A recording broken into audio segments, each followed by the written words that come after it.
Listo, nos habíamos quedado con estábamos terminando este rollo de los sistemas parlamentarios, ¿no?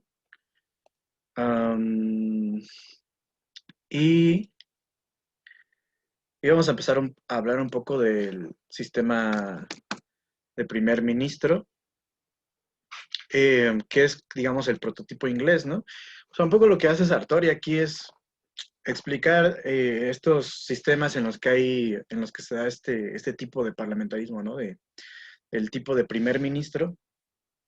Eh, digamos, las características que tienen cada uno de ellos y cómo puede ser un poco difícil tratar de imitarlos, ¿no? Porque casi siempre estas características se dan en un contexto muy particular. Entonces, no es fácil repetirlos. Aquí habla sobre el caso de Alemania, el caso de Inglaterra, ¿no? Entonces, bueno, platicamos un poco de esto. Y, bueno, como ya dije, este sistema de primer ministro, pues, digamos, el prototipo, pues es el sistema inglés. Espérenme que van llegando más compañeros. Ah, y pues supone distintas cosas, ¿no? Dice que el sistema de Westminster, como se le conoce al sistema inglés, supone, digamos, de tres condiciones básicas. En primer lugar, que haya elecciones pluralistas. En segundo lugar, que haya un sistema bipartidista. Y en tercer lugar, que haya una fuerte disciplina partidista, ¿no? Que, como ya vimos en las anteriores secciones, para Sartori es fundamental la disciplina partidista para que haya una eficacia y una estabilidad en el sistema, ¿no? Um, entonces dice, ¿no? Por ejemplo, si nosotros cambiamos esta primera condición, es decir, que cambiemos el sentido de que haya elecciones pluralistas y que las sustituyamos por un sistema de elección que sea de representación proporcional, pues, por ejemplo, el sistema inglés, dice él, sería destruido, fácilmente destruido, ¿no? Ya veremos un poco en la siguiente sección de la lectura de qué va esto del sistema de elección proporcional y el sistema pluralista más a fondo, pero digamos un poco resumiendo, digamos el sistema de representación proporcional sería el que nosotros tenemos, ¿no? Por ejemplo, aquí en México, en el que digamos distintos partidos, distintos candidatos pueden competir en un mismo distrito electoral, ¿no? Y además, digamos, los votos se le van a ir digamos, en términos proporcionales a cada uno de estos candidatos, ¿no? Eh, y en el caso del sistema pluralista, perdón, eh, en realidad estaría representado por un ganador y un perdedor, ¿no? O sea, los votos no estarían, digamos, representados proporcionalmente. Otra vez como en el caso de México, que por ejemplo hay un montón de diputados que ganan por ser plurinominales y que en realidad nadie votó por ellos, pero en cuanto a la votación proporcional se les da un lugar, ¿no? En Inglaterra esto no sucede, sino que el que gana, poco como en los Estados Unidos, se lo lleva todo, ¿no?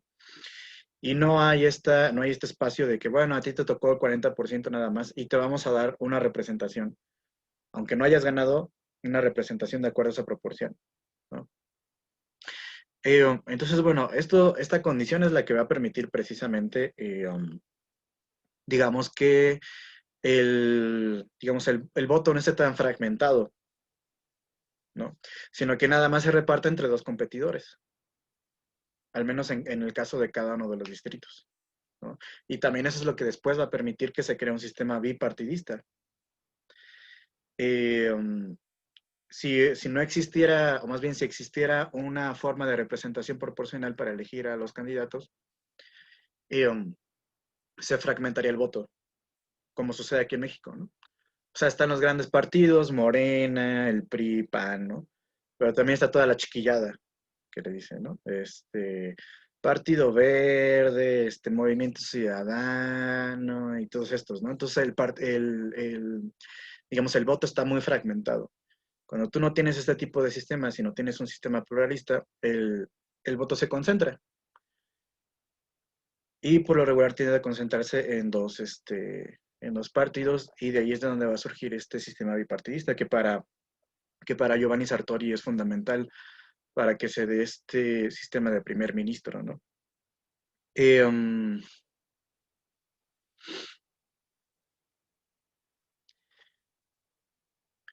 y bueno, eso en el caso de Inglaterra, cuando pasa a hablar, por ejemplo, de Alemania, él dice que Alemania representa más bien un caso débil de parlamentarismo, ¿no? Porque nunca ha tenido un sistema de solo dos partidos, ¿no? Y dice que por muy breves periodos ha sido gobernada por un solo partido. Por ejemplo, en el caso actual, creo recordar que el Partido Socialdemócrata es aliado del partido de Merkel, que creo que es el Partido Demócrata Cristiano, el de Merkel. Entonces están en una alianza, ¿no? Para conformar gobierno en Alemania. Entonces no es un sistema bipartidista, aunque es un sistema parlamentario, no es un sistema bipartidista como en el caso inglés, ¿no? Empieza a hacer aquí estos contrastes. ¿Por qué funciona? O sea, ¿por qué a pesar de que Alemania no tenga un sistema bipartidista, puede funcionar como sistema parlamentario? Lo va a tratar de explicar, ¿no? En a través de distintas cuestiones o de distintas condiciones, ¿no? Entonces, digamos que este sistema alemán ha tenido, digamos, un sistema de tres partidos, ¿no? En el que es importante la coalición, al menos de dos miembros, ¿no? Como por ejemplo ahora sucede en España, aunque ahora, ahí son ahorita cinco partidos grandes, que son Ciudadanos, Podemos, Vox, Partido Popular y Partido Socialista Obrero Español, ¿no? Eh, para formar gobierno, por esta misma fragmentación que terminó con el bipartidismo que reinaba en España. Acuérdense, en España antes de 2014 eran solo dos partidos, Partido Popular y Partido Social y Partido Socialista. Y a partir de 2014 se fragmenta el voto y surgen partidos como Podemos, Ciudadanos y luego más recientemente en 2019 con más fuerza Vox. Pues lo que hace es difícil la conformación de un gobierno, y precisamente es por eso que hasta 2019 es que se conforma un gobierno más o menos estable con esta coalición de Podemos y el PSOE. Entonces, ese es uno de los problemas que vería Giovanni Sartori en cuanto al funcionamiento digamos, de un sistema de partidos fragmentado, digamos, en el sistema parlamentario, ¿no? Eh,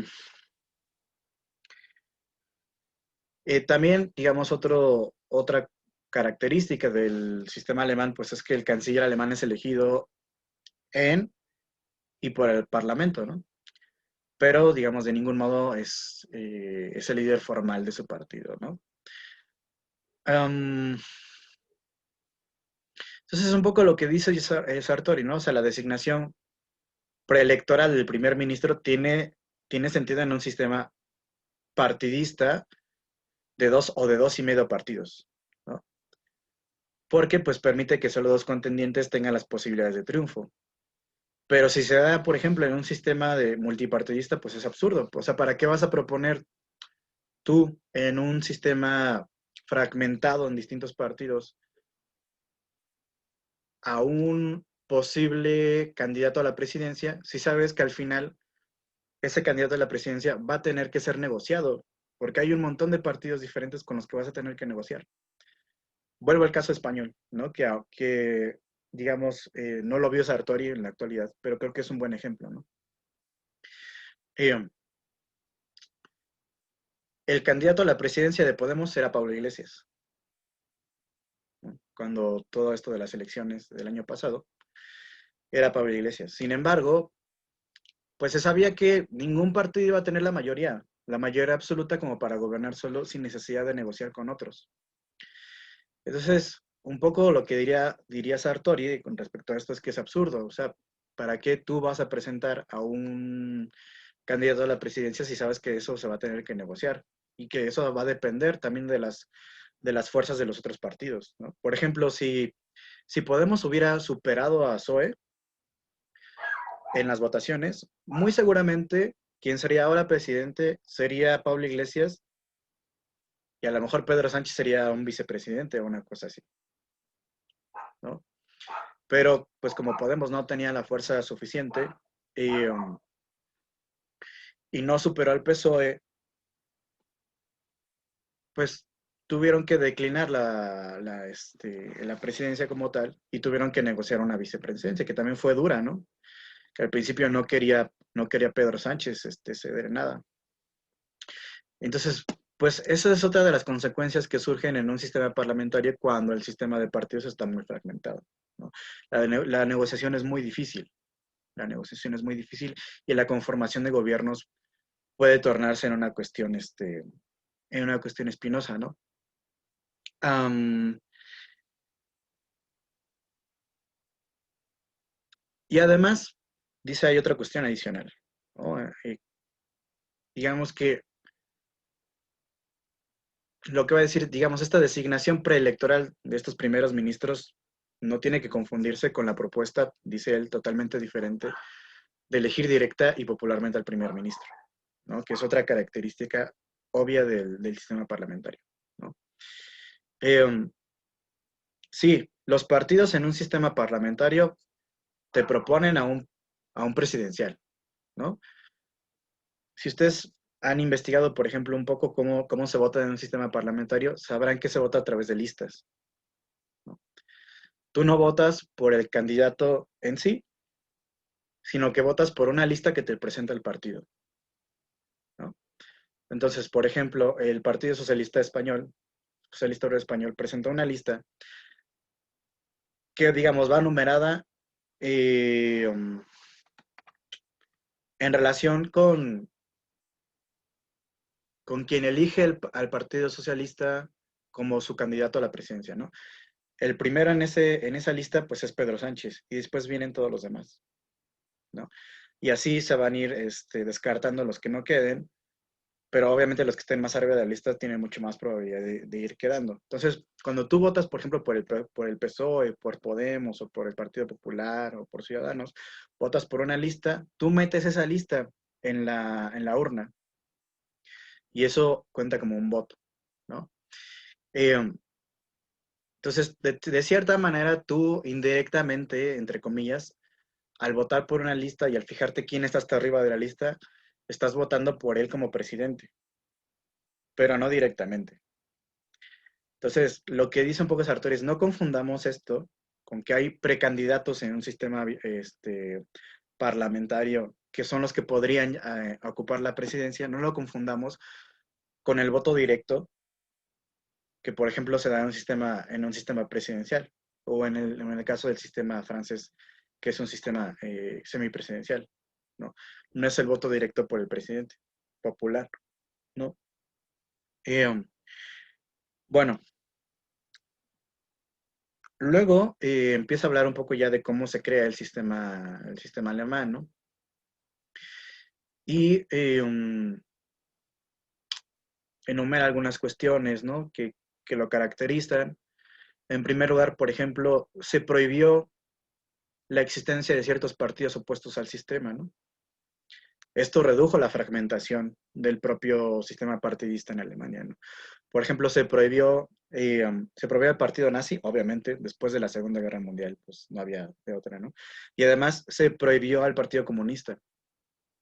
Pues no hay un partido comunista en Alemania porque está prohibido, ¿no? Como tal. Bueno, al menos que se haya cambiado durante los últimos años la legislación, pero al menos cuando Sartori hace este estudio, el Partido Comunista estaba prohibido. Por otro lado, otra de las cuestiones particulares que tiene el sistema alemán es el Sperrklausel, que digamos, es esta cláusula que tiene que ver con la exclusión de los partidos que no alcanzan mínimo el 5% de la votación, ¿no? que es una cosa muy parecida a lo que sucede en México, ¿no? De que tenemos que alcanzar el 5% de la votación para que no nos quiten el registro, ¿no? Como lo que sucedió con ¿cómo se llamaron estos partidos? Bueno, creo que Encuentro Social sí se quedó con el registro, y bueno, otros chiquitos de los que nadie se enteró, ¿no? Y que por eso perdieron su registro. Un poco es lo mismo allá. O sea, de hecho es que cuando se reforma en 1977, eh, aquí en México la cuestión electoral,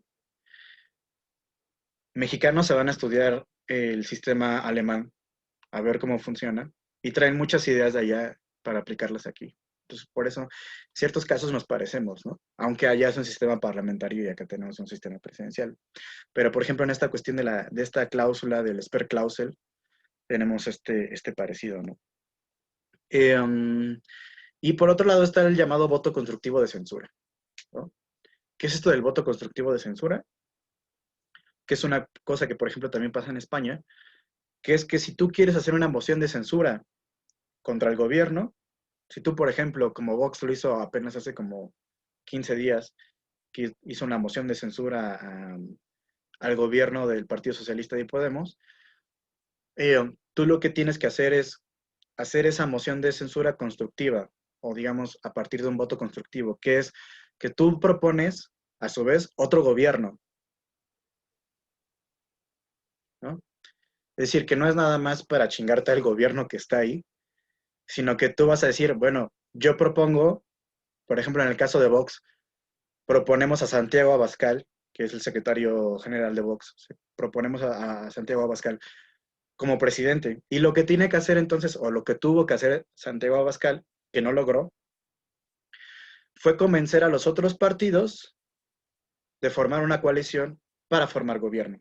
Pero no convenció a nadie, o sea, nadie lo apoyó, se quedó solo Santiago Abascal. Entonces, ese es el voto constructivo, por eso se llama constructivo, porque lo que tú tienes que hacer es proponer otro gobierno y además conseguir las alianzas y los votos necesarios para que puedas formar ese gobierno, ¿no? Si no consigues esto, tu moción de censura no prospera. Entonces, un poco va por este sentido, ¿no?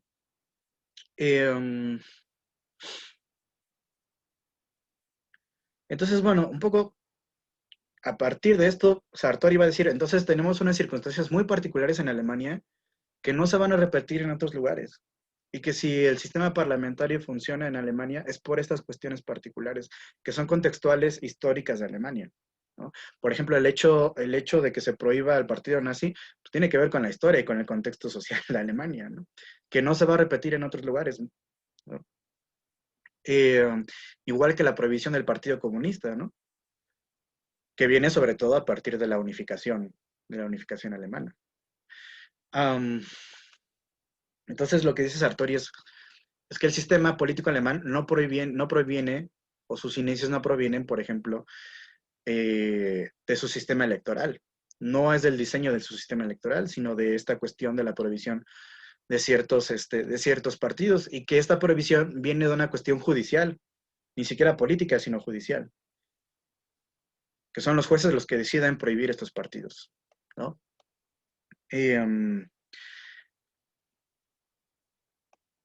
Entonces, digamos, es por estas, digo, para que avancemos rápido con estas cuestiones, son por estas cuestiones que no es posible que nosotros copiemos el sistema alemán parlamentario, tal cual, ¿no? Por estas características que son irrepetibles en otros lugares, ¿no? Luego en este apartado 4 del capítulo 6, donde habla del parlamentarismo funcional, ¿no? Lo que va a decir entonces a la conclusión a la que podemos llegar es que no se puede imitar fácilmente, ¿no?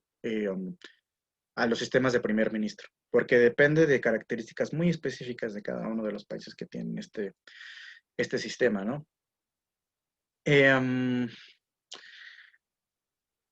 Entonces, él se pregunta, ¿no? Dice, ¿conduce esto a la conclusión de que el parlamentarismo funcional no es frecuente? Y entonces, bueno, aquí va a discutir, ¿no? Él va a decir que no. porque va a decir en primer lugar que funcional tiene dos significados, ¿no? Funcional en un primer lugar sería gobierno efectivo y por otro gobierno estable, ¿no?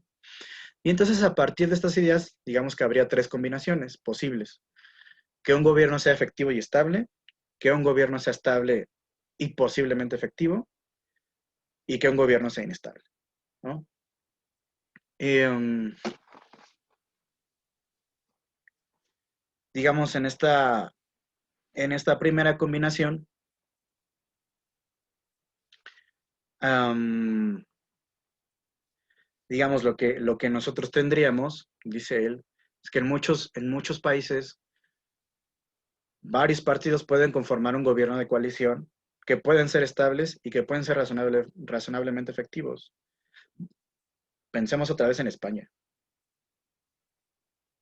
Eh, Podemos y PSOE no tienen mayoría, ni con su coalición tienen mayoría en el Congreso de los Diputados, sino que dependen de otros partidos más chiquitos. Por ejemplo, van a depender para aprobar los presupuestos y para aprobar ciertas leyes y reformas.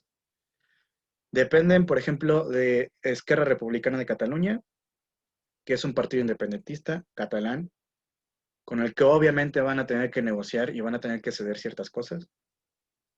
Dependen del PNV, el Partido Nacionalista Vasco.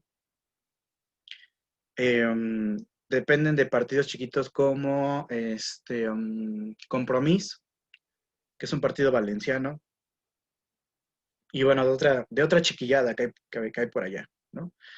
Eh, entonces, en este sentido, a lo mejor pensándolo desde la perspectiva que nos propone Sartori, nosotros podríamos decir que en España hay un partido, o más bien hay un gobierno, al menos desde mi perspectiva, efectivo, o más bien estable y posiblemente efectivo.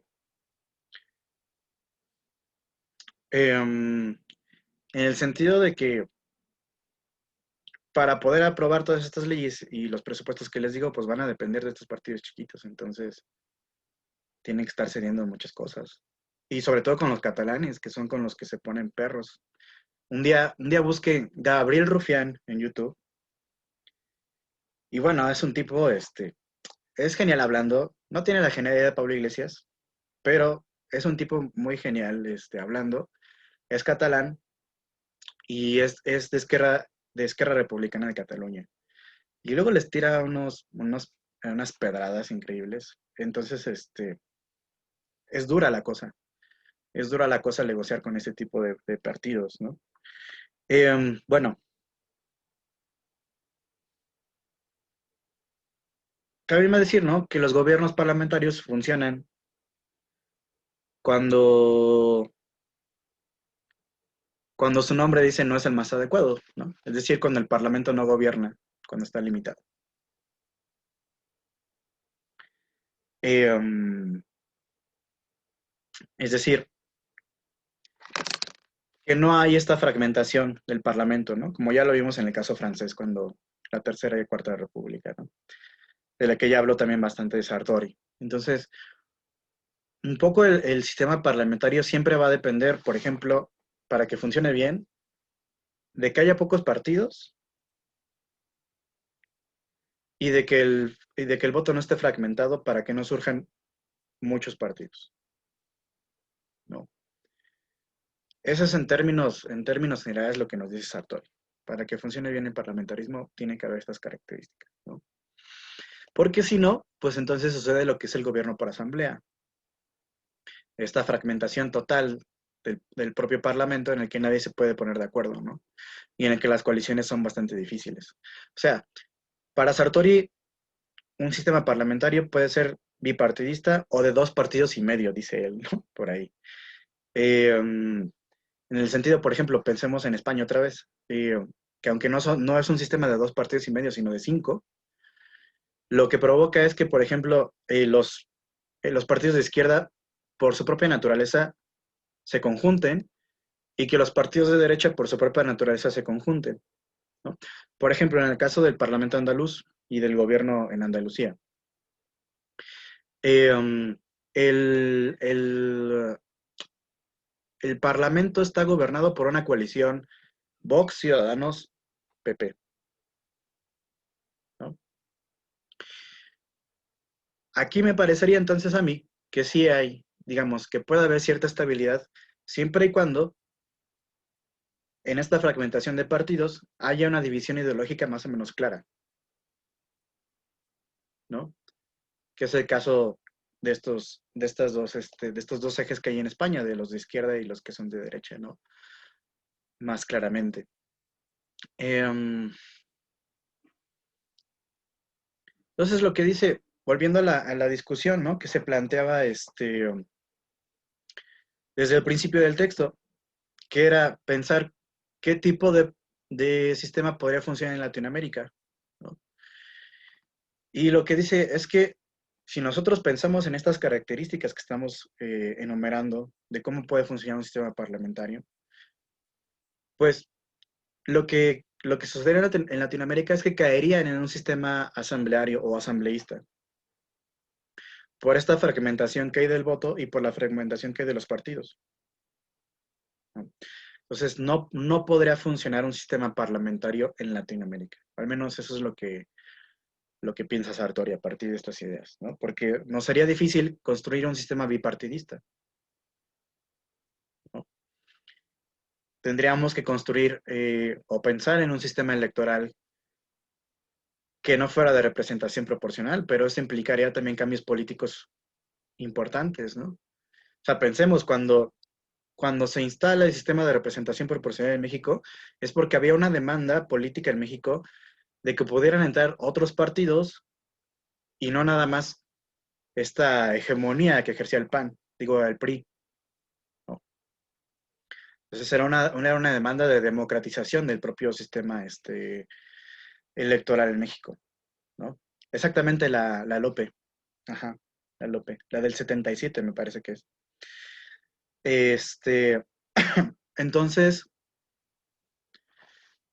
no tenemos esas condiciones para crear ese tipo de sistemas, ¿no? Y bueno, en esta última parte, Sartori en el apartado 6 del capítulo 6 discute un poco de esta cuestión de estabilidad, de eficacia, ¿no? Y dice Sartori, ¿no? O sea, en muchos escritos el tema principal es la estabilidad. Y de hecho la estabilidad es el indicador fundamental de una democracia funcional, dice Sartori, en otros escritos, ¿no? Y dice, bueno, se razona que si un sistema parlamentario logra un gobierno estable, también va a conseguir un gobierno efectivo, ¿no? Y dice, bueno, esto más o menos se sostiene, ¿no? O sea, parcialmente es verdad. Y aquí ya mete el asunto de la gobernabilidad, ¿no? Y la va a definir la gobernabilidad como la eficacia o la eficiencia en el gobierno. Entonces va a decir, aquí hay una advertencia y aquí le sale otra vez lo estructuralista a Sartori, ¿no? Dice, estos conceptos no se aplican a desempeños reales, sino a a las capacidades estructurales del propio sistema. Es decir, cuando en un gobierno hay gobernabilidad, o cuando en un sistema hay gobernabilidad, depende de la estructura del sistema y no del desempeño particular de cada uno de sus elementos. Es decir, no depende, por ejemplo, o no va a depender, por ejemplo, de que llegue un Charles de Gaulle a poner orden y a decir cómo debe funcionar. Porque precisamente Sartori está en contra de esto, de que dependamos de figuras personales que hagan funcionar los sistemas. Lo que quiere Sartori es construir sistemas estructuralmente funcionales, sin que se dependa de personalidades, ¿no? Un poco, ¿se acuerdan cuando discutíamos las primeras lecturas de la muerte del sujeto, ¿no? De Foucault, la muerte del sujeto y todo esto, ¿no? Entonces un poco sigue este camino, ¿no? O sea, Sartori está planteando que lo que prive sea la estructura y no el sujeto, no las decisiones particulares del sujeto, sino la propia estructura del sistema, lo que lo va a funcionar, ¿no? Entonces, mm, va a decir, los desempeños dependen de las personas, pero estas también necesitan de una estructura que les permita desempeñarse. O sea, sí, claro que las personas cuentan, pero si no hay una estructura que les permita desempeñarse para que sean efectivos, de nada vale, ¿no? Así dice entonces, así que no podemos tener un gobierno capaz de tomar decisiones en este sentido, ¿no? Pero incluso dice este tipo de primer ministro, en el que, digamos, que recaiga solamente sobre el desempeño efectivo del gobierno, dice, podría verse imposibilitado para actuar si el proceso de toma de decisiones está lleno de obstáculos, ¿no? Es decir, si el propio sistema le pone obstáculos, si el propio sistema permite una fragmentación de partidos, pues entonces, aunque alguien sea, por ejemplo, elegido como Pedro Sánchez como presidente, pues se le van a presentar obstáculos, porque tiene que negociar, como ya les dije, con Esquerra, tiene que negociar con Compromís, tiene que negociar con el PNV, tiene que negociar. Y todos esos son obstáculos con los que se va a tener que enfrentar. Que la propia estructura del sistema le está presentando, ¿no? Y luego hace otra segunda advertencia. Dice, no debemos confundir el gobierno eficaz con el gobierno activista. O sea, no por hacer muchas cosas, el gobierno es eficaz, ¿no? Porque puede hacer mal las cosas. Aunque haga muchas, las puede hacer mal, ¿no? Ah, y dice, mientras que el primero, es decir, el gobierno eficaz puede, um, valga la rebusnancia, como dice, ser eficaz para deshacer y desmantelar algunas cosas, se supone que un gobierno activista hace, ¿no? Ya que parte, dice él, del supuesto de que no hay ningún problema que no pueda resolver la política. Es esto, ¿no? Que les digo, o sea, no vale nada más hacer cosas, sino que hay que hacerlas bien. Y luego, por otro lado, va a decir una cosa, ¿no? Chistosa, va a decir, el gobierno ineficiente es la mejor defensa contra el mal gobierno. Cuanto menos eficaz sea, menor será el daño, ¿no? O sea, si tú tienes un mal gobierno y además tienes un gobierno ineficiente, pues el daño va a ser menor, porque su propia ineficiencia le va a impedir hacer cosas mal, ¿no? Llevarlas a cabo como tal. Eh, por ejemplo, el debate de los presupuestos en España, ¿no? Que si no sale adelante, hay el peligro de que caiga el gobierno, ¿no? Eh, en ese sentido, al menos creo desde mi perspectiva, que las propuestas del presupuesto son interesantes y pueden ser eficaces.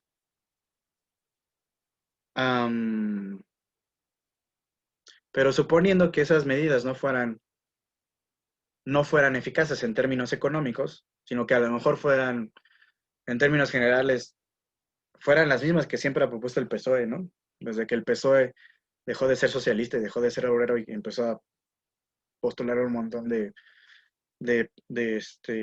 propuestas económicas neoliberales. Y quizá entonces hubiera sido ineficaz para, por ejemplo, paliar los problemas de los que están surgiendo de la propia pandemia, que tienen que ver con problemas económicos, ¿no? Por ejemplo, una de las cosas que se propone, ¿no? Es subir los impuestos a los ricos, ¿no? Lo de la renta básica universal, que es un poco esta cuestión de que todo el mundo que lo necesite por el simple hecho de ser persona tenga derecho a recibir una renta básica, ¿no? Que son como, creo que ahorita lo propusieron como 1,000 euros mensuales, que son ahorita como 23,000 pesos, ¿no? Mensuales, más o menos. Entonces, bueno, sería como medidas eficaces, ¿no? Pero suponiendo que serán malas medidas, pues entonces esta fragmentación, por ejemplo, del Congreso y el tener que negociar con otros partidos, pues impediría por ejemplo, que este presupuesto se llevara a cabo, ¿no? O que se aprobaran estos presupuestos. Entonces, al ser ineficaz, está impidiendo también también, digamos, ser un mal gobierno, ¿no? Esa es un poco la idea de Sartori, ¿no? Eh, entonces, mm, digamos, aquí de hecho incluso mete la cuestión de la mano invisible, ¿no? Dice, la mano invisible ya no puede funcionar sin ayuda de la visible, ¿no? Este, no acepto que podamos darnos el lujo de gobiernos estancados, inmóviles e impotentes. El gobierno es un riesgo que debemos aceptar. Es decir, un poco es la idea, que va a sonar mal, un poco es la idea de aceptemos los gobiernos menos peores. Es mejor un gobierno menos peor que un sin gobierno. Es mejor un gobierno parlamentario que funcione más o menos democráticamente, más o menos representativo, más o menos esto y aquello, a que tengamos una asamblea súper democrática, pero que no funcione, ¿no? En resumidas cuentas, eso es lo que dice Sartori. Entonces, bueno, si se dan cuenta, pues es bastante conservador el buen Sartori en este sentido. Bueno, esto en cuanto a esta parte que nos faltaba, ¿no? De la clase anterior y lo de la clase de ayer, bueno, creo que podemos empezar a discutirlo. Eh, y bueno, les quiero pedir entonces si alguno de ustedes quiere participar con lo que era lo sobre perdón, sobre la lectura de hoy. Si alguien quiere decir algo. La compañera Magali, por favor. Sí. Bueno, pues ya visto esto, empieza con lo del semipresidencialismo, pues diciendo que el parlamentarismo y el presidencialismo pues tienen fallas en sus propias formas puras, entonces lo que se debe ver es una búsqueda entre estas dos en una solución mixta. Entonces sería el semipresidencialismo. Ella te da, bueno, te explica que no puede definirlo ahorita sin antes pasar a ver en qué casos no se puede decir que hay un semipresidencialismo. Y bueno, también dice que en este sistema pues, el presidente comparte con el primer ministro y a su vez el primer ministro pues debe conseguir el apoyo del parlamentario, del parlamento. Entonces, empieza, critica a Bedel y Duberger. Y a mí se me hace interesante esto porque pues ellos dos habían dicho que este semipresidencialismo era una alternación. Y él dice que pues no puede ser alternación porque pues si dices eso, estás primero negando la naturaleza de este sistema y estás afirmando que no hay un verdadero sistema. Entonces, lo que él dice, bueno, no hay que llamarlo alternación, sino oscilación. Y que, bueno, ya la primer cabeza de este sistema va a estar dependiendo a las combinaciones de las mayorías, que cuando haya una mayoría unificada, pues va a estar el presidente sobre el primer ministro, pero si hay una mayoría dividida, prevalece el primer ministro y va a estar apoyado por el parlamento. Y también lo de los casos que son similares y diferentes, ya da la lista de Alemania, de Portugal, de Finlandia, Australia y todo eso, y empieza a criticarlos. Bueno, ya, ahí. Gracias. Sí, eso es muy importante, ¿no? Lo de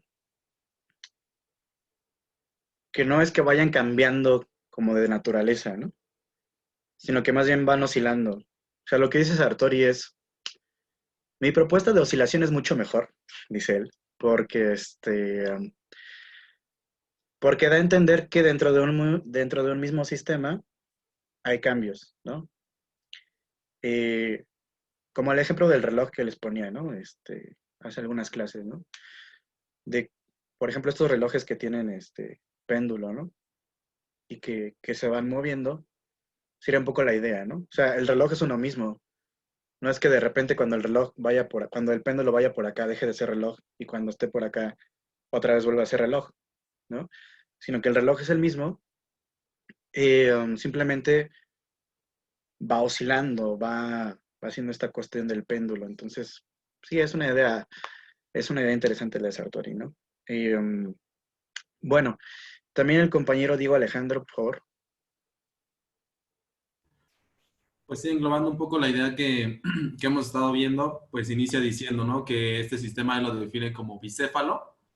De alguna manera, analizando un poco lo que va mencionando, pues dice, ¿no? Esta autoridad dual, donde van a estar la configuración de pues, las dos cabezas principales, ¿no? Y ya habían mencionado un poco la lista de los países que había dado, que había mencionado un poco no recuerdo qué autor era, pero bueno, habían dado una lista de los países y a mí me pareció muy curioso la parte cuando menciona Sri Lanka, porque en esa parte él menciona que el presidente de Sri Lanka, esto fue en la Constitución de 1978, también estaba siguiendo su modelo francés, pero decía que lo que pretendía era allá reforzar los poderes del presidente. Y es cuando empieza a mencionar un poco en el que el jefe de Estado, el presidente iba a ser el jefe de Estado y además el jefe de gobierno. Por lo tanto, era donde mencionaba que el presidente es el que verdaderamente iba a presentar las propuestas legislativas e iba a seleccionar a sus ministros. E incluso ahí es cuando entra como una confusión y donde dice, no, pues, ¿por qué lo defines como semipresidencial? Si él tiene esas funciones, evidentemente va a ser presidencial. Pero ya de ahí es cuando entra un poco al tema en el que dice que el voto de censura parlamentario lo hace caer en el gabinete. Y ya es cuando remonta y dice que no tiene la separación de las estructuras del poder y por eso no puede ser definido como el presidencialismo, ¿no? Ya luego, después de hacer un poco su análisis, ya es cuando él decide dar las características. Digo, por no mencionar todas, pues menciono las primeras dos, cuando dice que el jefe de Estado iba a compartir el Ejecutivo con el primer ministro y que el presidente es independiente del Parlamento. De alguna manera él empieza a hacer su lista ya con el hecho de las características, pero se enfrenta a una postura de los autores de Sugar y Carey, donde mencionan sobre en este caso, el premier presidencial y el presidencial parlamentario, donde dice que en este caso el premier presidencial se va a caracterizar por su primacía del primer ministro sobre el presidente, y en este caso el presidencial parlamentario va a ser lo contrario a. Eh, Eso es lo que remonta a grandes rasgos y yo concuerdo mucho con su característica donde dice que pues en este caso no es tanto que el sistema presidencial sea efectivo, sino que semipresidencial sea efectivo, sino que es de alguna manera, él lo plantea como que es fácil de aplicarlo, pero de ahí es cuando adentra a la idea en el que, o sea, sí es fácil de aplicarlo, pero también hay que tomar en cuenta que él no va a ofrecer una satisfacción en el hecho de gobernar mediante el acto de legislar. Menciona que se va a ver como un problema, pero ya no sigue con la idea. Y además también dice que el semipresidencialismo puede mostrarse como una forma de gobierno bastante frágil. Sí, por ahí hay sí, Brenda, ahorita te dejo participar. No sé si no puedes levantar la mano, ahorita te dejo participar. Sí, en una parte del texto, ¿no? Incluso dice, pues es que es muy normal, todo el mundo se va a quejar de su propio sistema, ¿no? Nadie va a estar contento con el sistema que le tocó, por decirlo de alguna forma, y todos van a ver maravillas en los sistemas de otros, ¿no? Es como cuando, es que yo tengo el pelo chino y lo quiero tener lacio, y aquel lo tiene lacio y lo quiere tener chino, ¿no? Nunca nadie está contento con lo que le tocó. Em, entonces, eso es una cuestión muy normal. Y un poco lo que va diciendo al final de la lectura es eso, ¿no? O sea, el semipresidencialismo tampoco es una garantía de nada, ¿no? Simplemente es otra forma que a lo mejor puede ser un poco más estable eh, como propuesta para ciertos países, ¿no? Pero, pero no es el perfecto, ¿no? O sea, es que un poco a la conclusión que llega es no hay ningún sistema perfecto, ¿no? No existe el sistema ideal, eso no va a pasar. Entonces, sí, es como la idea central del final de la lectura. Bueno, también el compañero Eric Hernández, por favor.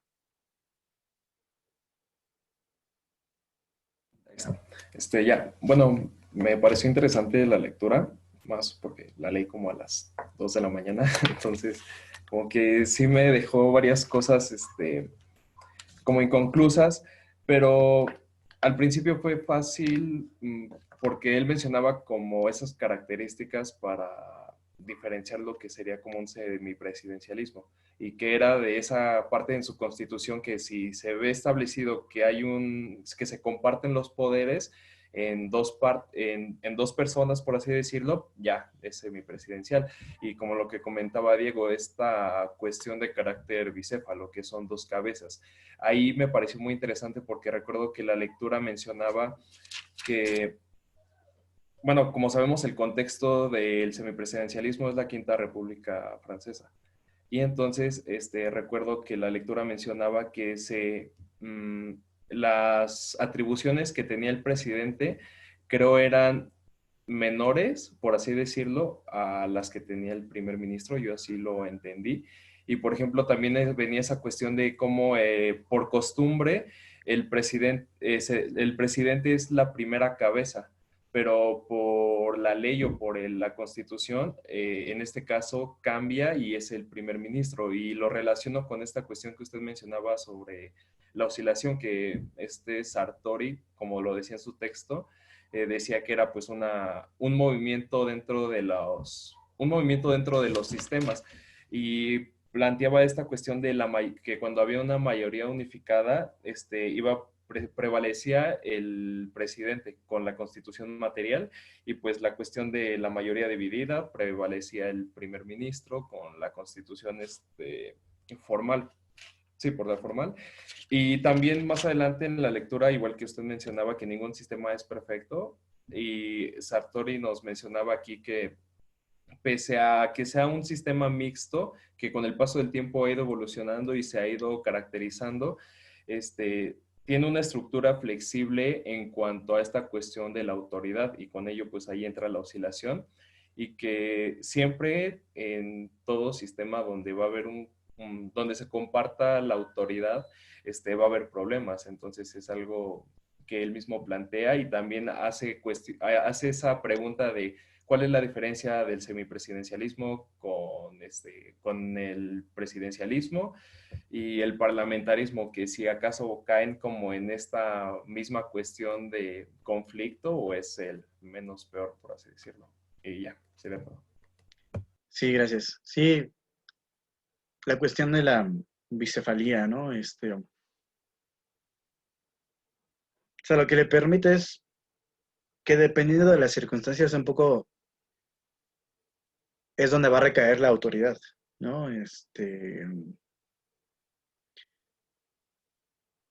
De repente en el presidente, de repente en el primer ministro. Y luego por ahí también dice una cosa muy interesante, ¿no? Es cuando habla de, me parece que es una constitución material y la constitución orgánica, ¿no?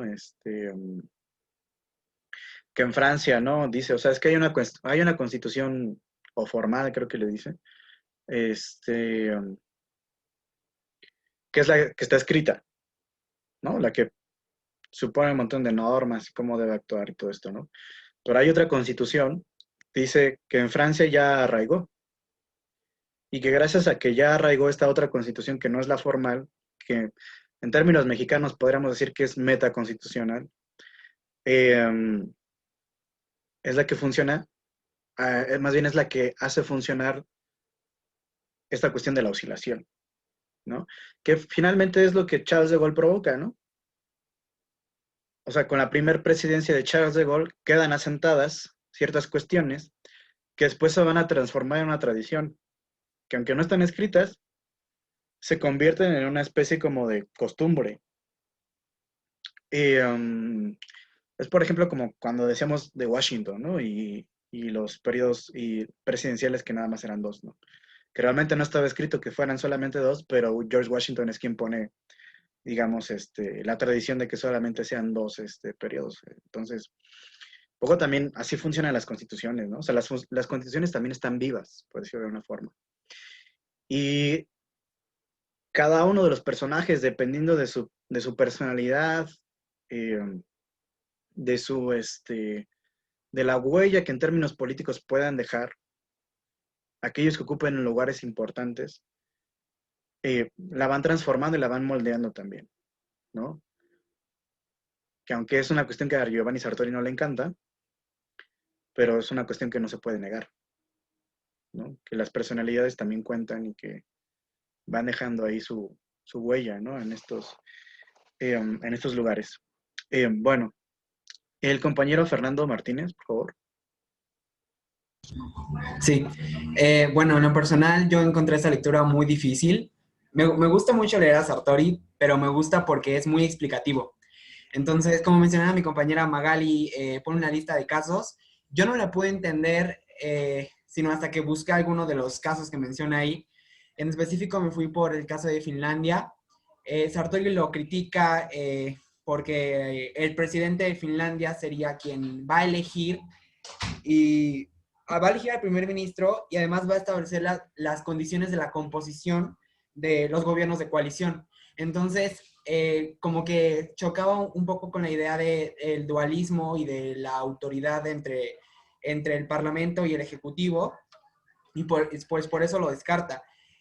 Sin embargo, yo busqué, en la actualidad esto no es así. De hecho, creo que ahorita es una mujer que está primer ministra en Finlandia, y encontré que un caso muy extraño porque, de hecho, ella, bueno, el gabinete renunció, yo no me acordaba de eso, renunció en el 2019 porque no lograron cumplir los objetivos de la sociedad que lo puso. Fue algo que no podía concebir, porque en México eso lo veo imposible que alguien Sí. renuncie.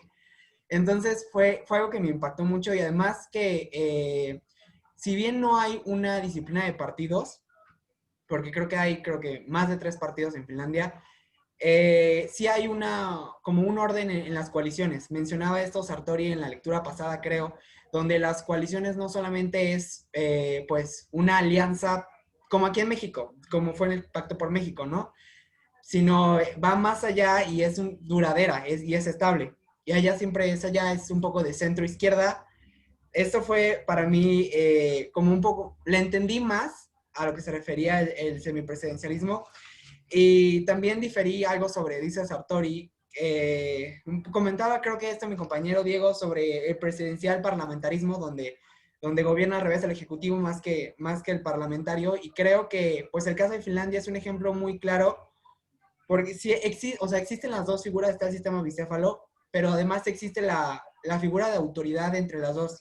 Ese dualismo no es como de uno encima del otro, sino en sistemas parejos. Y creo que menciona Sartori además que un sistema semipresidencial va a ser mejor que un sistema presidencial porque va a poder enfrentar mejor a las mayorías divididas que un sistema presidencial. Si un ejecutivo gana siendo que no lo votó la mayoría del pueblo. Y esto lo relacioné un poco. No recuerdo si es también de Sartori esta cita, donde menciona que una crisis en el sistema parlamentario es una crisis de gobierno y una crisis en el sistema presidencial es una crisis de Estado.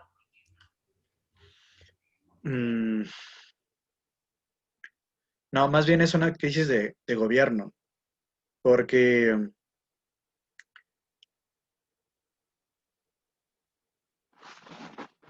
cuando hay, por ejemplo, volvamos al caso español, cuando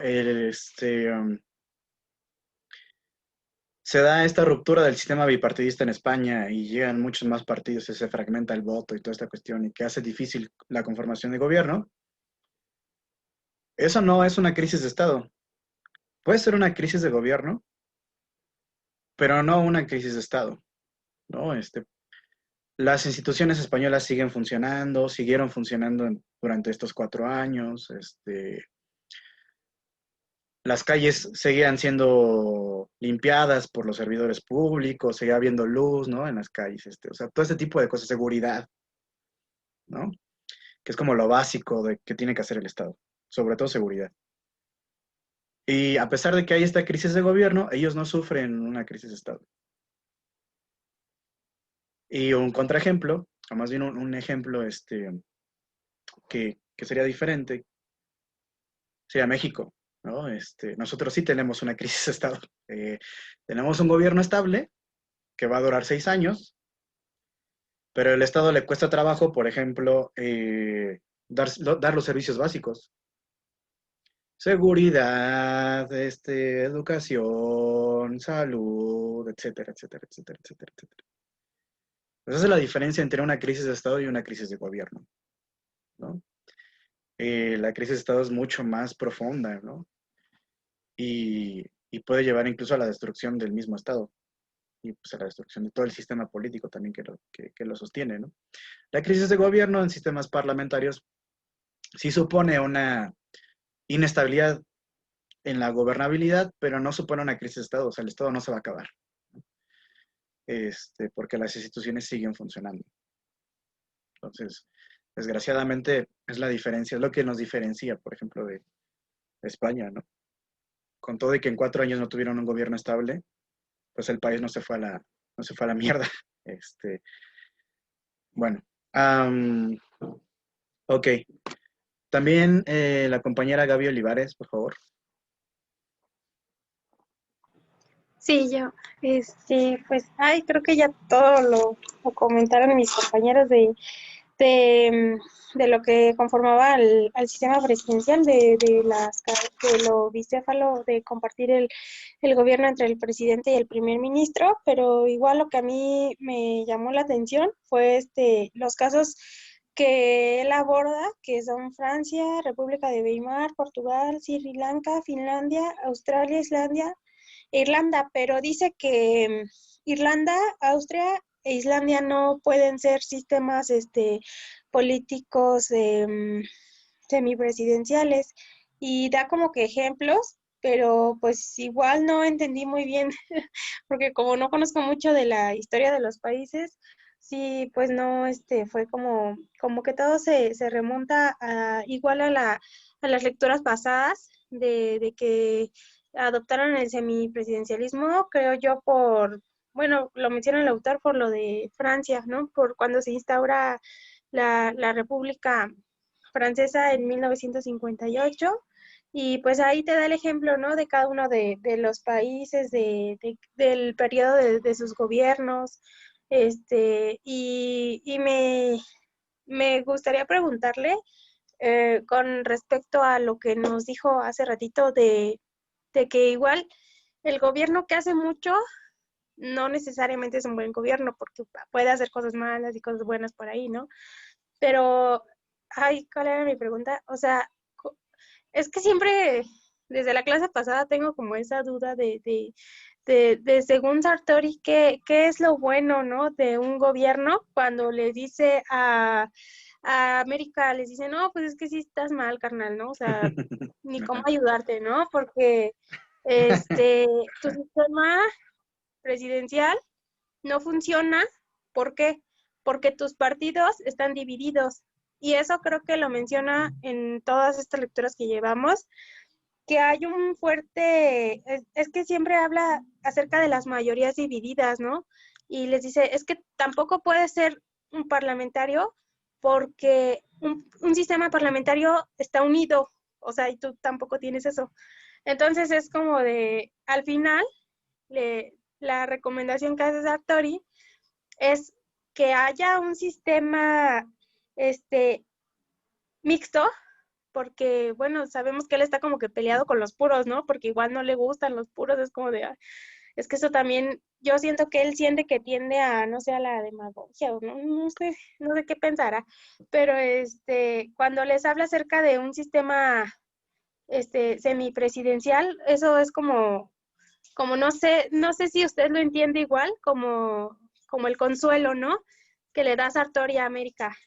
Pero igual, mi pregunta sería esa. Sigo preguntándome qué es un buen gobierno para él, qué es una buena gobernabilidad y Sí. cómo entiende él las mayorías divididas. Nada más. Gran pregunta. Porque ya te estás metiendo con cuestiones éticas y cuestiones normativas y con cuestiones ideológicas, además. Y yo creo que si le hubieras preguntado a Sartori se hubiera enojado. Sí, No te ha servido. no porque no lo hubieras entendido, sino porque Sartori se pretende objetivo, ¿no? Hasta cierto punto como neutral, ¿no? Sartori, sí, Sartori es que Sartori nunca define qué entiende por buen gobierno, ¿no? Eh, um, yo lo que entendí, lo que yo entendería de él es que para él el buen gobierno es el gobierno estable y eficaz. Y es un poco la idea de la que yo también me quejaba, ¿no? Por ejemplo, en clases anteriores, cuando leíamos, por ejemplo, al El Federalista y otros, ¿no? El bien común, el bien de la nación, representante de toda la nación, qué chinga. ¿Cómo alguien puede representar toda una nación? No se me hace algo posible. No creo que sea algo posible. Siempre va a haber perdedores y ganadores. Eso es inevitable. Eh, um, siempre va a haber un sector que salga perdiendo y un sector que salga más o menos ganando. Eh, um, pero eso no lo quiere meter Sartori en la discusión, porque es meter un asunto ideológico y meterse en un asunto, incluso del sistema capitalista, ¿no? Porque lo que él se olvida, o a lo mejor no se olvida, pero no lo quiere mencionar, es que todos estos sistemas, ya sea el sistema parlamentario, el sistema semipresidencial o el sistema presidencial, están montados sobre un sistema económico que hace que unos ganen y que otros pierdan. Y que en ese sentido no todos pueden ser ganadores y no todos van a ser perdedores. Y no todos se les puede igualar. Y que eso obviamente deviene en problemas políticos. Y, pero él no se quiere meter en eso. Él nada más quiere hablar incluso lo mencionaba en las lecturas anteriores a esta, ¿no? Él no se quiere meter en la cuestión estructural, hablando del sistema capitalista en términos estructurales. No le interesa eso. Le interesa nada más la estructura de los sistemas políticos como tales.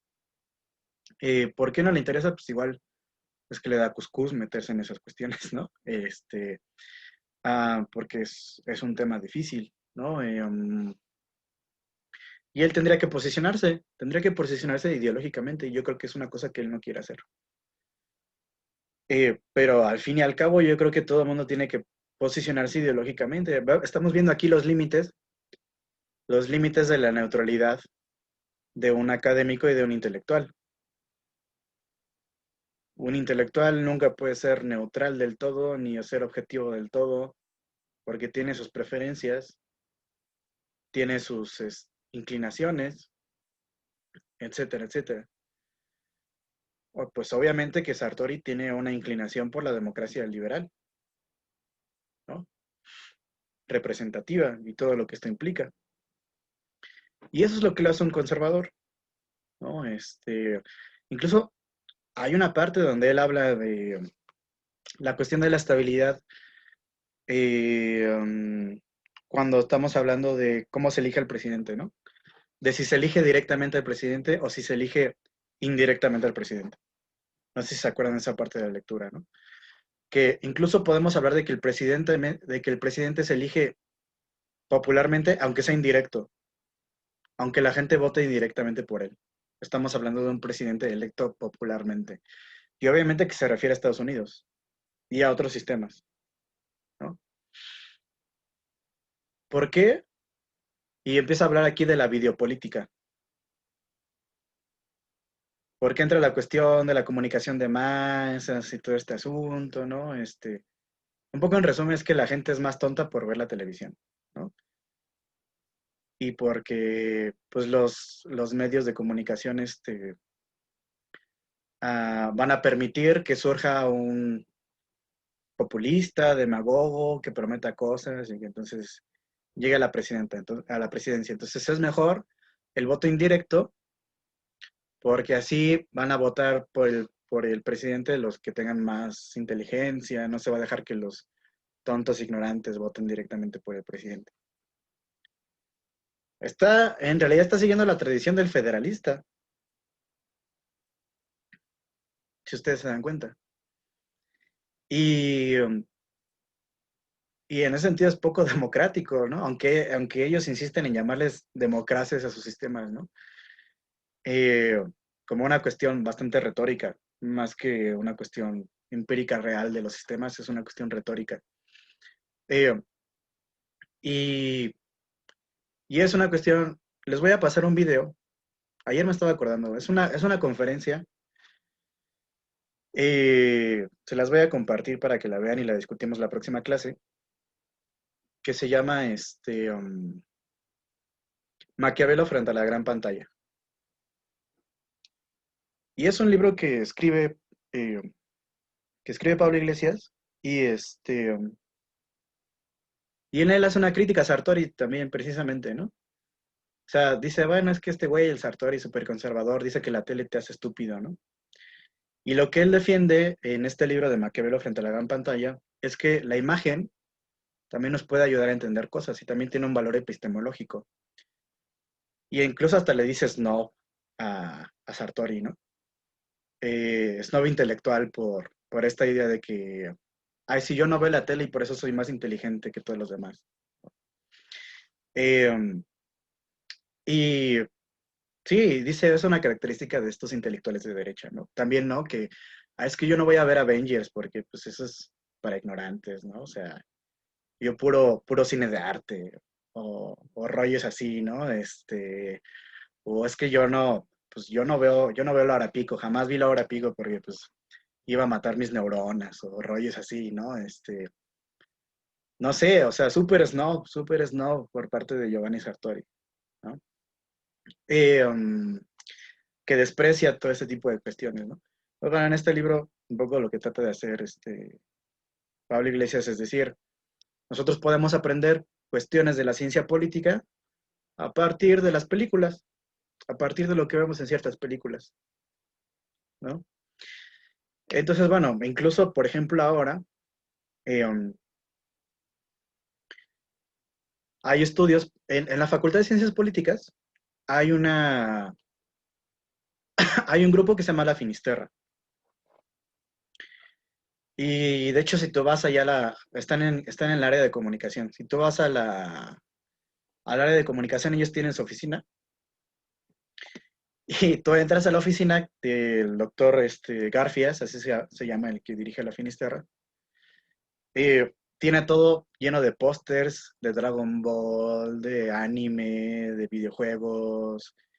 Tienen sus consolas ahí, tienen una televisión y tienen consolas con las que juegan. Porque ellos hacen investigación sobre cultura de masas, sobre videojuegos, etcétera, que durante mucho tiempo fue menospreciado por intelectuales tipo Sartori, ¿no? Pero que ahora están tomando mucho revuelo, eh, porque lo que ellos dicen es que este tipo de cultura, como los videojuegos o como las películas o como las series o como el anime, eh, nos pueden decir algo acerca de la sociedad y acerca de cómo actúa la sociedad. O sea, por ejemplo, lo que ellos dicen es que, por ejemplo, cuando alguien juega un videojuego, también se está conformando su propia identidad. Y de repente dice, bueno, es que yo jugué, por ejemplo, hace unos meses, no sé si algunos hayan jugado este juego que se llama The Last of Us, ¿no? Y y jugué el 2, ¿no? Porque recién salió y entonces dije, huevo, voy a jugar el Last of Us 2, ¿no? Y lo jugué y me dejó muy marcado porque tiene un mensaje que no es directamente político, pero que a mí me llegó, pues en mi propia identidad de politólogo, ¿no?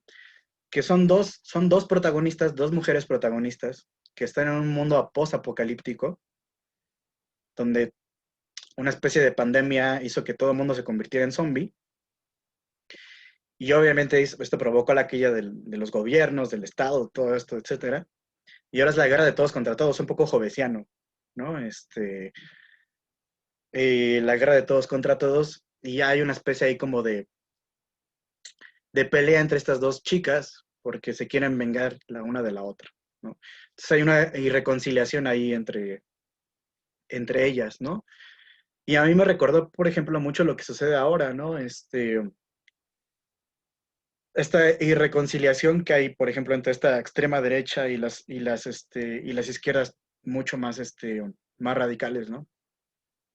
Y que no hay una posible conciliación entre ellas y todas estas cuestiones y que entonces hay que acabar con el otro, ¿no? Um, y eso de cierta manera dije, no mames, sí es cierto, o sea, y al final del juego, les voy a hacer spoiler, perdón, al final del juego, eh, um, si no quieren escuchar los spoilers, apaguen mi micrófono. Um, Al final del juego tú tienes que... Ah, bueno, porque en el juego te hacen jugar con las dos. Entonces tú te encariñas con las dos. Tú dices, ah, no mames, pues yo quiero un buena Ellie, ¿no? Que es una de las protagonistas. Y te identificas con ella y dices, no manches, Ellie es bien chingona, ¿no? Y luego te identificas también con la otra. Te hacen jugar con la otra, ahora se me olvidó el nombre, pero también te hacen identificarte con ella. Dices, pues sí, hizo cosas culeras, le hizo cosas culeras a Ellie, pero también es una persona, también ama, también quiere, también hace este tipo de cosas, ¿no? Etcétera. Y al final te hacen decidir matar a una de ellas, ¿no? En el enfrentamiento. Entonces tú tienes que apretar el botón y tú dices, no, no mames, no quiero, ¿no? O sea, no quiero que se muera, ¿no? Y bueno, son ciertas implicaciones, ¿no? Que uno mientras está jugando videojuegos, de repente le salen, ¿no? Pues no son cualquier cosa. O sea, sí configuran las identidades de las personas y eso incluso puede tener impactos políticos muy fuertes. Entonces no hay que menospreciar este tipo de estudios, como, bueno, el buen Sartori que nos dice que quien ve la tele es tonto, ¿no? Pero bueno, eh, ya, me calmaré con esta cuestión. Abby, sí se llama Abby, ya me acordé, se llama Abby. Eh, bueno, también el compañero Samuel Blanquet, por favor. Ah, ya, soy yo. Bueno, a mí lo que me gustó fue, o una parte con la que me quedé, fue que este semipresidencialismo lo que hace es eliminar, bueno, dice que ayuda contra el mal de las mayorías divididas, ¿no? Y también, bueno, después dice que también puede llegar al estancamiento. Entonces fue como, o sea, que un semipresidencialismo no está como ausente de este problema, ¿no? De este mal también. Y, y bueno, pone ejemplos como lo de Alemania de Weimar y Portugal. Y aquí es donde como que me llamó la atención, porque dice que como que un semipresidencialismo también tiene que tener, o sea, no solo puede cambiar así de la nada, no tiene que tener bases como es él dice que es un presidente, que no puede haber un presidente minoritario, porque si no, como en el caso de Portugal, va a ir, o sea, a la queca, y que si no tiene el apoyo de un partido, o sea, que si por así decirlo, cohabitación sea en la parte del primer ministro, ¿sí? Según yo, este se va bueno, no es primer ministro, bueno, sí, se va pues al final no va a servir este semipresidencialismo, pues por lo que entendí. Ya sería todo. Gracias. Sí, el ejemplo que da de Portugal es muy bueno. O sea, porque lo que dice es, tú no puedes iniciar un sistema semipresidencial de forma que el primer presidente que tengas tú en este sistema sea un presidente minoritario. Porque si no, entonces no se va a establecer este semipresidencialismo y esta oscilación. Acuérdense, ¿cómo nace el sistema semipresidencial en Francia? Pues con Charles de Gaulle imponiéndose, ¿no? Como el tipo fuerte, ¿no? Que va a tomar las decisiones desde la presidencia. Y así inicia el sistema semipresidencial francés. Y así se asientan las bases del propio sistema semipresidencial. Pero dice, si tú empiezas con su sistema semipresidencial con un presidente débil, entonces no lo vas a poder terminar de implantar, porque siempre va a estar esta problemática de que tu presidente no va a poder gobernar por tener una minoría en el Parlamento. Un poco lo que nos dice Sartori es que tendría que repetirse el ambiente en el que surge en Francia el sistema semipresidencial. Un poco las circunstancias, porque si no, no va a funcionar. Si no, no se va a dar esta oscilación, ¿no? Y eso es muy importante, por eso volvemos al punto, o sea, el contexto es quién te va a decir ¿qué sistema político es el que más se te pueda moldar a ti, ¿no? Bueno, la compañera Brenda Infante, por favor. Sí, buenas tardes. Hola, Perdón por la cámara, pero me marca que la conexión es inestable. no te preocupes. Entonces, bueno, igual y retomo, bueno, varias cosas. En principio es que habla de este sistema semipresidencial como una diarquía, ¿no? Justo donde estas dos cabezas están como niveladas en el sistema y, bueno, por ejemplo, el presidente es independiente del Parlamento, al igual que el ministro y el gabinete son independientes de él, porque a pesar de que ambos pueden tener, bueno, manejan cierto poder, sí, coexisten en como en una misma jerarquía y tratan, ¿no? De no tener más poder uno sobre otro, que bueno, de todos modos esto se determina por lo que maneja Sartori de la combinación que tenga la mayoría, ¿no? Que habla de que si la mayoría está unificada, pues es el que va a prevalecer es el presidente ante el ministro y pues si es dividida es el primer ministro y el ¿cómo se llama? El parlamento.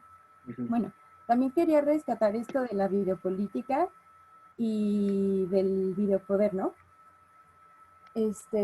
Justamente esto de que como las grandes masas no puedes darles todas, ¿no? La educación que se debería como para poder elegir exactamente cuál sería el más indicado para gobernar. No hay una capacidad para desarrollar o sea, saber distinguir quién conviene y quién no. Y que por eso está, por ejemplo, el Parlamento, quienes se encargan, como dice usted, de elegir a como que a los más aptos y ya pues al pueblo que, ¿no? Y ya después estaba analizando y bueno, es muy obvio que en la realidad siempre hay como esta dualidad, ¿no? Por ejemplo, no sé, el frío, el calor, o el fuerte y el débil, ¿no? O el rápido, el lento. Entonces está muy concreto, ¿no? Y yo siempre lo he visto así, que siempre que te vas a los extremos, nada funciona, ¿no? O sea, siempre es muy inestable. Y me he dado cuenta que si tú puedes encontrar un punto intermedio, es ahí donde funciona. Entonces me puse a pensar y dije, ok, toma este semipresidencialismo porque por una parte, digamos, un extremo es el presidencialismo, ¿no? Y por el otro es el parlamentarismo. Entonces, pues basa, ¿no? Aquí como que da como esa estrategia de que en medio puede funcionar. Y aparte, yo digo que los sistemas también son funcionales cuando se parecen a nosotros, ¿no? Como seres humanos. Lo que, no sé, tal vez el egocentrismo, ¿no? O ese afán de querer tener todo controlado para nosotros y todas esas cosas, pero pues también depende mucho de la perspectiva y los intereses que tú tengas, por ejemplo, sobre tu población y lo que quieres para, pues si es que gobiernas para tu estado, ¿no? Porque al fin y al cabo siempre hay esta competencia cuando realmente debemos de darnos cuenta de que si le va bien a uno, pues nos va bien a todos, ¿no? Y no estar siempre ahí como que en disputa, aunque siempre la va a haber, pero más ir por buscar esa nivelación y equilibrio del poder. Y ya. Gracias. Sí, hablando de esta cuestión, ¿no? De la ruptura de que ya hemos visto, que ya hemos dicho, ¿no? La ruptura del centro y todo este surgimiento de otras, digamos, identidades políticas nuevas, ¿no? Y, sí, yo he escuchado mucho, ¿no? Esta cuestión de, y también lo traía a colación por eso lo del videojuego. Esta cuestión de como de las peleas irreconciliables, ¿no? El problema es que, al menos yo personalmente, creo que sí hay cuestiones que son irreconciliables. Que aceptemos, digamos, o que de alguna manera, es que aquí me voy a meter en la cuestión de la hegemonía de Gramsci y todo este rollo, ¿no? Que de alguna manera se construya una hegemonía, es decir, que haya una clase dirigente que no solo es dirigente porque tenga el poder o ejerce el poder más bien, sino que es dirigente porque le hace pensar a toda la gente que sus intereses son los de todos los demás. Eh, por ejemplo, en redes sociales pasa mucho, ¿no? Gente, y hay muchos memes sobre eso también. Gente que defiende a Slim y y bueno, pues tiene un salario de 6,000 pesos mensuales o un rollo así, ¿no? Que es una cuestión muy aspiracional, ¿no? Yo defiendo a Slim porque espero un día ser como él. Y entonces, aunque yo no sea como él ahora, yo quiero que el sistema me funcione para ser un día tan rico como él. Y esa es la idea un poco de hegemonía de Gramsci, ¿no? O sea, cuando la clase dirigente hace coincidir sus propios intereses con los de todos los demás, ¿no? Y, al menos eso es desde la perspectiva gramsciana, ¿no? En Marx sería la cuestión de la ideología, ¿no? Y,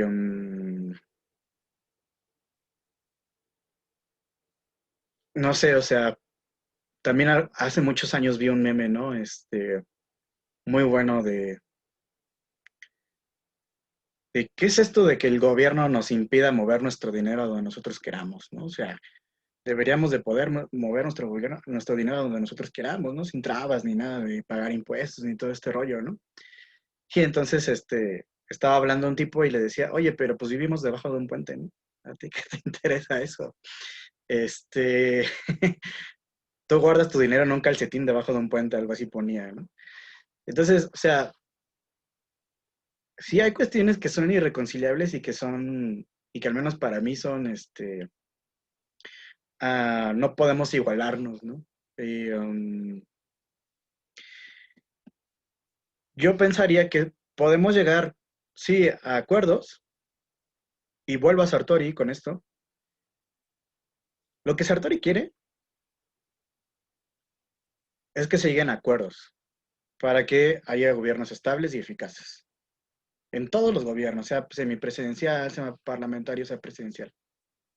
Esa es la idea central que él está proponiendo. Pero un poco si lo piensas, esa es la propuesta de Thatcher o de Reagan cuando decían, no hay opción, no hay otro camino. ¿Se acuerdan de Margaret Thatcher, la primer ministro de Inglaterra, ¿no? Que fue una de las impulsoras del neoliberalismo, ¿no? Y después llegó a decir, años después, ¿no? Mi mayor triunfo es Tony Blair. ¿Qué quiso decir con que su mayor triunfo era Tony Blair? Pues que ella era del Partido Conservador y Tony Blair era del Partido Laborista, y sin embargo pensaban igual.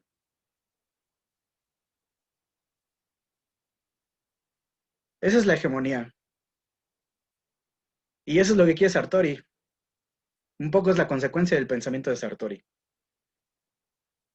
Que pensemos igual, que no hay opción, que sigamos todos el mismo camino.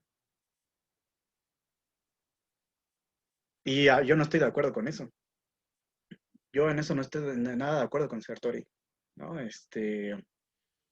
Esta cuestión del pensamiento único, ¿no? O de que todos tenemos que estar, claro que podemos llegar a acuerdos, pero cuando llegamos a acuerdos, no nos tenemos que olvidar que llegamos a acuerdos en un ambiente específico y en un sistema específico, que los acuerdos no se construyen en la nada y que los acuerdos se construyen a partir del propio ambiente y del propio sistema económico en el que vivimos y que en ese sentido está condicionando los propios acuerdos. Que los acuerdos no son simplemente algo de que, bueno, ya me voy a calmar, ya no voy a estar enojado contigo, démonos un abrazo, perdonémonos y vamos a platicar, ¿no? Como si fuera una relación de pareja o un rollo así. O sea, no, o sea, hay un ambiente en el que va a determinar a qué acuerdos se pueden llegar y a qué acuerdos no. El sistema capitalista nos va a hacer, o más bien, va a determinar que los acuerdos casi siempre no vayan más allá de su propio sistema y de sus propios intereses. Por eso están bien, para los liberales están bien todos los acuerdos que por ejemplo, tienen que ver con ciertas cuestiones económicas, ¿no? Sí, está bien que tú quieres combatir a la pobreza y todo eso, está muy bien, ¿no? Bueno, aplica políticas públicas tipo, ¿cómo se llamaba esta política pública que después, ahora la están acusando a Rosario Robles de que se robó un montón de lana con esto? Y, bueno, no me acuerdo. Que era para ayudar a los pobres y que se sacaron un chingo de lana.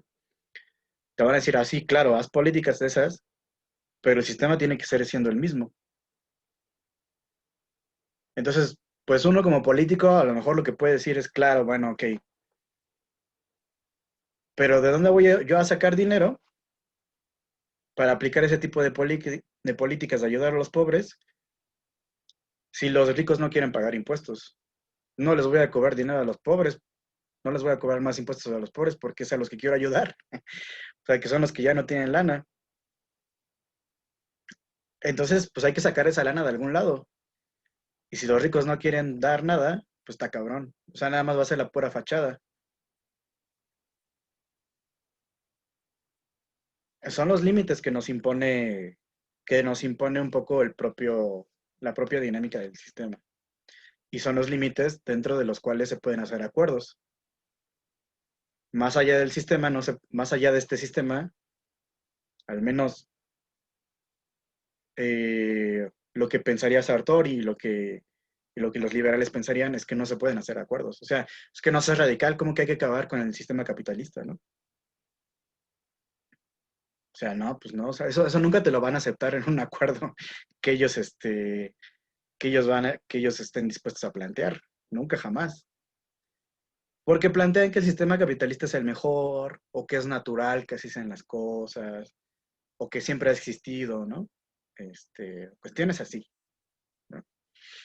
Entonces, claro, se llegan a acuerdos, pero vuelvo a repetir, los acuerdos no se construyen en la nada. Están dados dentro de un sistema. Entonces, sí, suena muy bonito lo de abracémonos, caigámonos bien y como cuando tu mamá no te dice, te peleas con tu hermano y te dice, ya, dale la mano, ¿no? Abrázalo, era un abrazo. Y tú estás súper enojado, ¿no? Y no quieres ni abrazarlo ni verlo, ¿no? Pero te fuerzan al abrazo. Entonces, pues es un poco eso, ¿no? Al menos desde mi perspectiva. Es una trampa muy bonita, pero que oculta las desigualdades y que oculta ciertas cosas, ¿no? Bueno,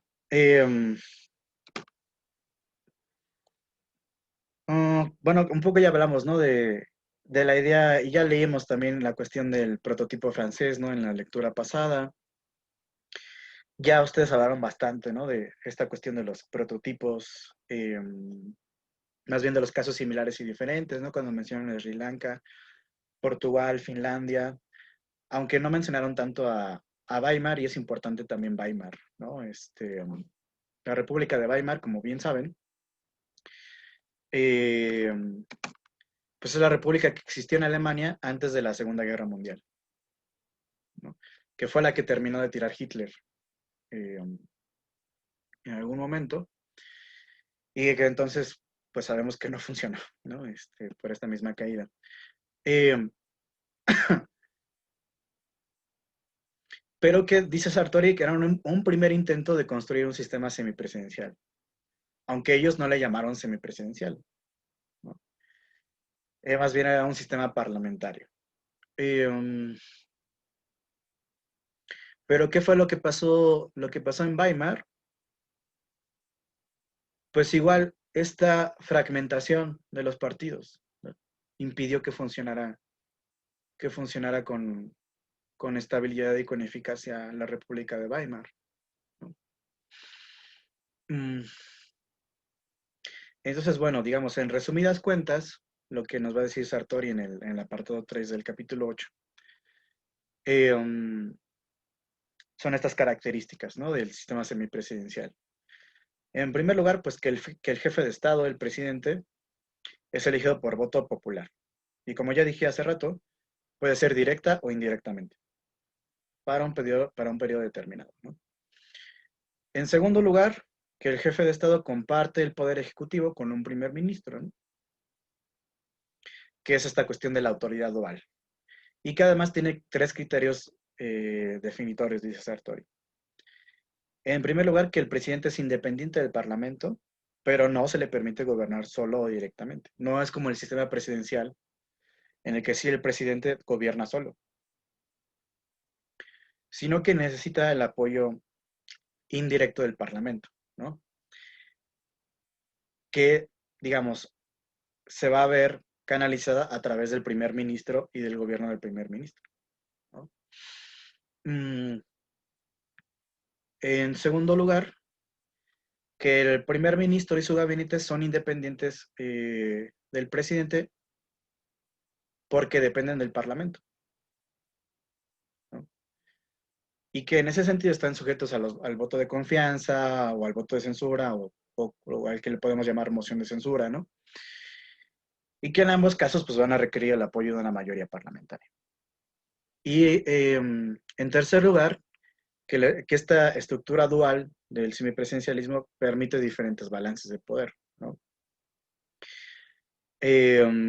Así como predominios, dice él, de poder variables dentro del Ejecutivo, bajo, dice él, la rigurosa condición de que el potencial de autonomía de cada unidad competente del Ejecutivo subsista. Es decir, que pueda haber esta oscilación, pero para que haya esta oscilación, cada uno de ellos, sea el primer ministro o el presidente, tienen que ser autónomos, tienen que mantener cierta autonomía, porque si no, no va a funcionar la oscilación, ¿no? Y bueno, luego aquí ya hace algunas comparaciones que ustedes ya también mencionaron, ¿no? Con otras definiciones. Habla de la de Sugar y Carey, ¿no?, que rechazan, dice, el nombre de semipresidencialismo y lo van a dividir en dos. El primer presidencial, que ya mencionaron hace rato, y el presidencial parlamentario, ¿no? Pone algunos ejemplos, pero, por ejemplo, él va a decir, es que el sistema presidencial parlamentario no hay ningún ejemplo empírico de la existencia de este parlamento. Y por eso va a decir más adelante, es un concepto vacío, porque no hay ningún dato empírico que nos permita nosotros reconocerlo. O sea, es decir, reconocer en un sistema semipresidencial caracterizado por ser presidencial parlamentario, es decir, que el presidente sea como el que realmente, el que tome la batuta, digamos, de una manera única, que no sea como la oscilación, sino que de una manera preponderante. No hay ningún sistema empírico que lo refleje. Se queda simplemente en un concepto abstracto.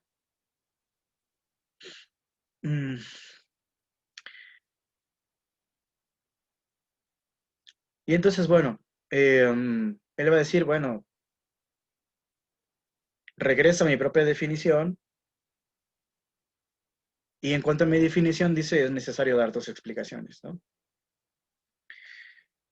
La primera explicación tiene que ver con el criterio de que el presidente puede ser elegido indirecta o directamente, que es toda esta cuestión que ya hablamos de la vida política y por qué es importante, ¿no? que también se puede aceptar que el presidente sea elegido indirectamente, ¿no?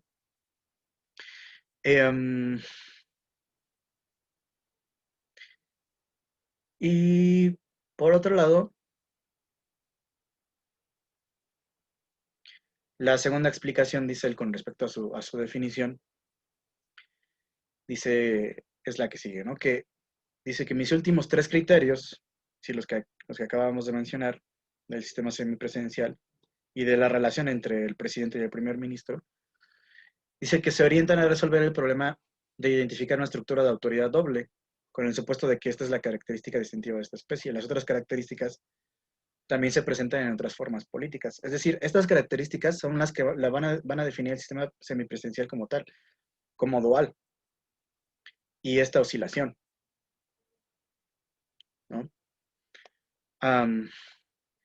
Y bueno, ya en esta última parte, en el apartado 4 del capítulo 7, ya habla un poco de esto que ya dijimos, ¿no? De que se empieza a preguntar, entonces, ¿cuál es el mejor sistema? Y dicen, pues es que es muy temerario, ¿no? Muy intrépido decir cuál es el mejor sistema. Y dice, la mejor forma política es la que funciona mejor al aplicarse. Es decir, eso depende de cada lugar, ¿no?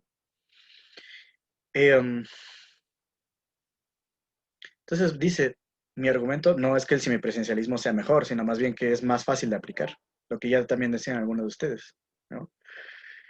Iba a decir, por 2 razones distintas y siguiendo 2 caminos diferentes, dice, termino por recomendar generalmente el semipresidencialismo a los partidos del cambio.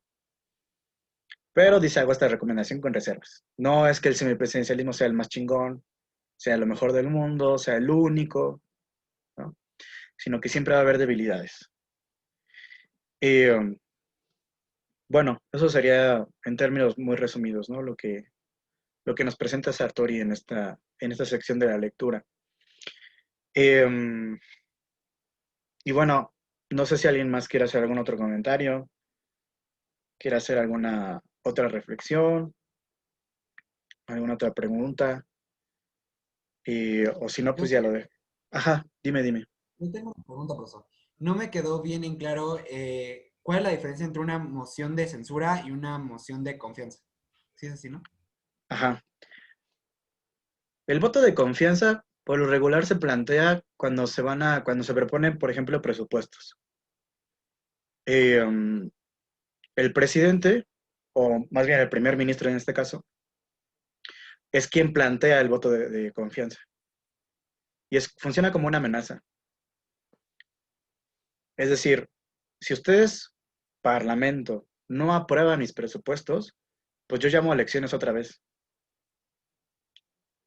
Y eso implica un peligro para los propios representantes, ¿no? Porque pueden perder, a lo mejor el contexto político ha cambiado desde que fueron elegidos, y entonces si ahorita en este momento van a elecciones, a lo mejor pierden su curul, y además van a tener que volver a gastar una lana que a lo mejor no tienen, etcétera, etcétera, ¿no? Es una especie de amenaza por parte del primer ministro para que se aprueben sus reformas, sus planteamientos, y casi siempre tiene que ver con los presupuestos, ¿no? Y la moción de censura es propuesta por los propios, por la propia oposición. No es propuesta por el primer ministro, sino por la oposición. Y en ciertos casos solamente es para tirar al gobierno, es decir, si junta los apoyos suficientes dentro del Parlamento, es decir, una mayoría dentro del Parlamento, pues entonces la moción de censura prospera, tiran al gobierno y tienen que ir a elecciones otra vez. Pero cuando la moción de censura es constructiva, como en el caso español, lo que tiene que hacer la oposición es decir, vamos, queremos tirar a este gobierno, pero estamos proponiendo otro gobierno que sea presidido por fulanito de tal, y vamos a convencer a la mayoría del Parlamento para que nos apoye y conformemos otro gobierno diferente. Que fue lo que pasó en 2000, creo que fue 2017 o 18, cuando tiraron a Mariano Rajoy, ¿no? Que hicieron esta moción de censura a Mariano Rajoy y promovieron como un nuevo gobierno por parte del PSOE, ¿no? Que al final tampoco duró mucho tiempo. Digamos, esas serían las diferencias entre la moción de censura y la moción de confianza o el voto de confianza, ¿no? Quien los proponen son diferentes y los resultados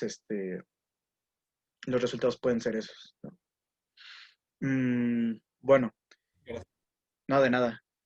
¿Alguien más que tenga alguna pregunta, alguna cuestión, algún chisme que quiera contar, que aproveche, ¿no? Bueno, pues entonces si quieren aquí ya le dejamos y entonces ahora sí nos vemos el próximo martes. Profesor, Eu. yo quería preguntarle algo. ¿Cómo maneja Sartori esto de la videopolítica y eso que ya es por los medios de comunicación, no sé, en ese tiempo pues más la tele? Ahorita, ¿cree que las redes sociales sean el medio por el cual puede seguir pasando esto? Por ejemplo, vemos que Twitter, ¿no? Le censura o no los twitters a Trump y todo eso. Sí. Y que Facebook ya va a ser como publicidad para decir quién va a ganar pues no, más que nada esto, ¿no? Si realmente va a afectar más que antes. No sé si vaya a afectar más que antes, pero sin duda es un nuevo espacio de confrontación de la comunicación política. O sea, sigue estando la tele sí, y la radio a lo mejor en menor grado, pero la tele sigue siendo una herramienta potente de comunicación política. Sin embargo, ahora también están estas nuevas herramientas que son las redes sociales. Cada una funciona eh, con su propia dinámica, ¿no?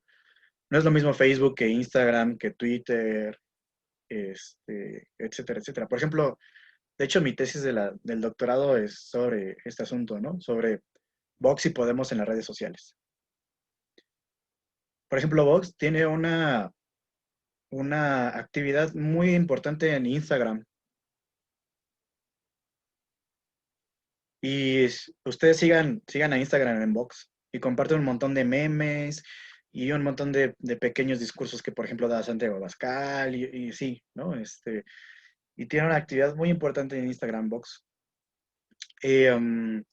Por ejemplo, en Facebook, quien gana de todos los partidos españoles, quien gana en números de apoyos y de compartir y de me gusta y todo esto es Podemos. Y también en Twitter. Entonces, es un mundo para hacer un análisis muy importante de cómo repercuten. Por ejemplo, lo que sucedió con Cambridge Analytica en 2016 y la elección de Donald Trump fue muy importante. Cómo las redes sociales están provocando una especie de política atomizada. Es decir, cuando tú das likes y das seguir y todo este tipo de cosas, toda esa información Facebook se la queda. Y van haciendo un reconocimiento de lo que te gusta y lo que no te gusta. Y a partir de eso te ofrecen, por ejemplo, productos, ¿no? De repente te van saliendo comerciales, ¿no? Por ejemplo, yo ahorita estaba viendo si me compraba un carro y me empezaron a salir un montón de cosas de carros, ¿no? Y yo así, chale, qué pedo, ¿no?